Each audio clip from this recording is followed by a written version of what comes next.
Icy Worm? I can't wait to see Axstar's eventual involvement in this storyline.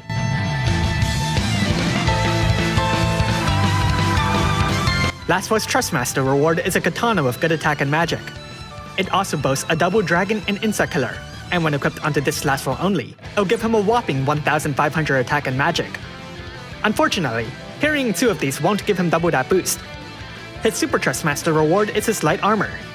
Boasting the best magic and equal attack for his Super Trustmaster reward, the armor's low defensive stats are outshined by its offensive prowess.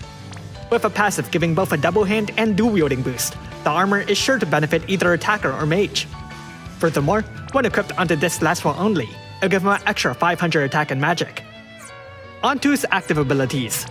You Are More Important still somehow makes the cut, and I'm excited to see a Lasswell that doesn't care for rain. Elemental Burst, Ice. It's locked behind EX+2, in case you just wanted a powerful premium without big investment. The power of emotions can only be used once per battle, boosting Lasswell's offensive stats by 300%, his limit burst damage by 200%, and fills his limit burst gauge if it's at max level. Final Mirror of Equity can't be used at the start of the fight. It deals damage to Chains of Absolute Mirror of Equity, with the last hit partially ignoring the enemy's defense, and further strengthens the damage modifier of the rest of Lasswell's physical abilities. Glacial Judgment Blade deals ice damage to Chains of Absolute Mirror of Equity, and fills your team's limit burst gauges.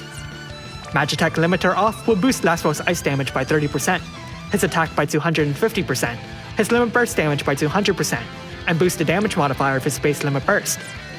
Finger Snap, Enlightenment Blade, removes all buffs, and deals a bit more damage than the regular Finger Snap. Diamond Dust Edge deals ice damage and inflicts a 130% ice imperil. Magitech Flash chains a Bolting Strike. Passives.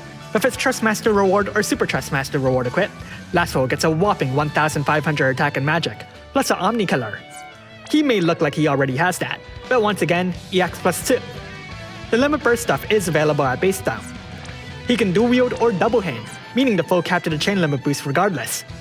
At the start of the battle, he'll automatically cast Preemptive Limit Burst boost, strengthening the damage modifier of his base limit burst, though the boost will disappear after the first 5 turns. His normal attack has been changed to attack, filling his limit burst gauge by 1/10.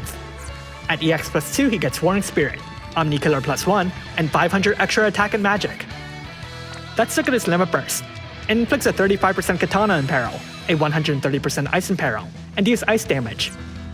Time to change forms. Lasswell has a True Brave Shift, which has no limitations whatsoever. Onto his active abilities.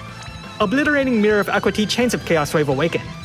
Obliterating Magic Blade Plus is the same thing, but also fills your team's limit burst gauges. Magitech Suit, Boost, is similar to Magitech Limiter Off, serving as the magic counterpart, strengthening his magic limit burst and giving him a 300% stored magic buff. Finger Snap, Illusion, is the same Finger Snap, but magic base. Line of Fire, Iceberg, deals ice magic damage to Chains of Chaos Wave Awaken, and inflicts a 135% Ice Imperil. Line of Fire, Gale, is the same thing but wind. Gale Gunfire is the same as before, but chains a tornado. Iceberg Gunfire is the same but ice, and chains a freeze. Ice Barrage chains a Bolting Strike, and doesn't have the Imperil. Storm Barrage is the same thing but wind. Passives. Lasswell's passives are pretty much the same, though where they once boosted attack, they now boost magic. However, in exchange for a quadruple cast, Lasswell has lost some potential bonus stats. Let's look at his Limit Burst. It inflicts a 40% Gun Imperil, a 130% Ice Imperil, and deals a single strong Ice Blow. Time to talk about Leader Skills. Lasswell's Leader Skill will affect both Ice and Japan Adversary units, boosting their attack, defense, magic, and spirit by 300%. More on that later. Let's rank Brave abilities. I'd prioritize Glacial Magic Blade, not only boosting its damage modifier, but also raising the limit burst fill, to the point that it won't lose to the quadruple casted counterpart. Everything else just raises the damage modifiers. For his magic form, they all deal the same amount of damage. You might not want to raise Line of Fire, Iceberg, because you can just imbue the other two, but the flexibility is a key component of what makes him physical based in relevant Dark Vision fights, and that might be a rare issue. Time to make a damage rotation. On turn 1, cast the Power of Emotions, Magitech Limiter Off, and Glacial Judgment Blade. On turn 2, use his Limit Burst. On turn 3, triple cast Glacial Judgment Blade. On turn 4, do the same thing. We'd like his Limit Burst filled by turn 5. You can throw in Final Mirror of Equity if you've got the leeway. From here, prioritize his Limit Burst, triple casting Glacial Judgment Blade if it's not available. Now, for magic. On turn 1, cast the Power of Emotions, Line of Fire, Iceberg, and Magitech Suit, boost. On turn 2, use his Limit Burst. On turn 3, quadruple cast Obliterating Magic Blade Plus to get his Limit Burst again. If it's not that big a deal though, I'd recommend using his base form for the Limit Burst fill, since it's overall faster. You can even use Final Mirror of Equity there as well, just to boost the damage modifiers of his flexible attacks while you're at it. It's pretty much the same as his physical form, prioritizing his magic Limit Burst instead. But what if you want to use both? Well, that's actually the best way to go about doing this in the long run, though of course it might not be as effective in split Dark Vision fights. Regardless, on turn 1, cast the Power of Emotions, Magitech Limiter off, and Glacial Judgment Blade. On turn 2, use his Limit Burst. We'll now aim to get his Limit Burst again before turn 5, so on turn 3, triple cast Glacial Judgment Blade. If you've got the leeway, you could certainly switch to his Brave Shift and get the better Ice Imperil from Line of Fire, Iceberg, but if someone else has something better, then stick with his base. On turn 4, triple cast Glacial Judgment Blade. On turn 5, use his Limit Burst. From here, you'll prioritize his Brave Shift rotation, using Magitech Suit, boost, right before his Limit Burst. Even once the stored magic buff wears off, it's still the stronger choice, partly because of the stronger modifier after the temporary physical boost disappears. So, EX2? Yeah, Grandest buff stuck behind EX plus 2. But unfortunate cost aside, the loss of his Grandest buff isn't as big a deal as you might think, thanks to the inclusion of leader skills. With that being said, if you compare him to someone who has both the burst and the leader skill, then of course his damage output is inferior. You also get his Super Trustmaster reward, and while it doesn't have the best attack, it has the best balance of offensive stats, and is overall a strong equipment to give to any damage dealer.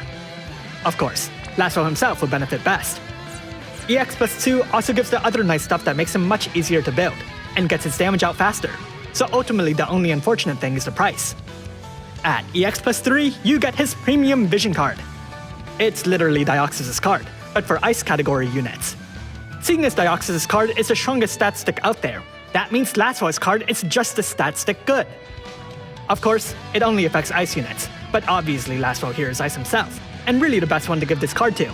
But if you're crazy enough to somehow get a second one, then there is a fair amount of Ice units that would also like this card. So how good is Lasswell? Very powerful. Despite having less stats in his Brave Shift and less modifiers at the start, it's actually the stronger of the two, in large part thanks to his stored magic buff.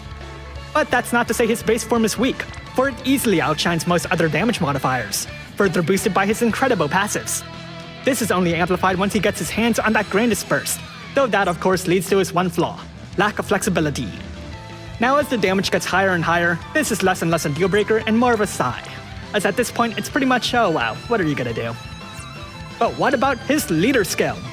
Compared to the last two premium leaders, Dioxys and Ibarra, Lasswell's ceiling is far lower, only 300% as the max value compared to the two 5s. Now it's obviously comparatively lower, but still a bigger number than any older unit you might be hoping to save Lapis with. On the other hand, it's most definitely inferior to actual premium units, and a 200% difference is rather significant if you're just comparing the leader skills. It doesn't really help that super notable Ice units that wouldn't benefit from the nakedness of Naked Rain are rather few in number, so ultimately Lasswell is clearly the premium loser of the premium leader skills. With that being said, he's certainly not the loser when it comes to damage, and is just much more happy following someone else's lead than his own.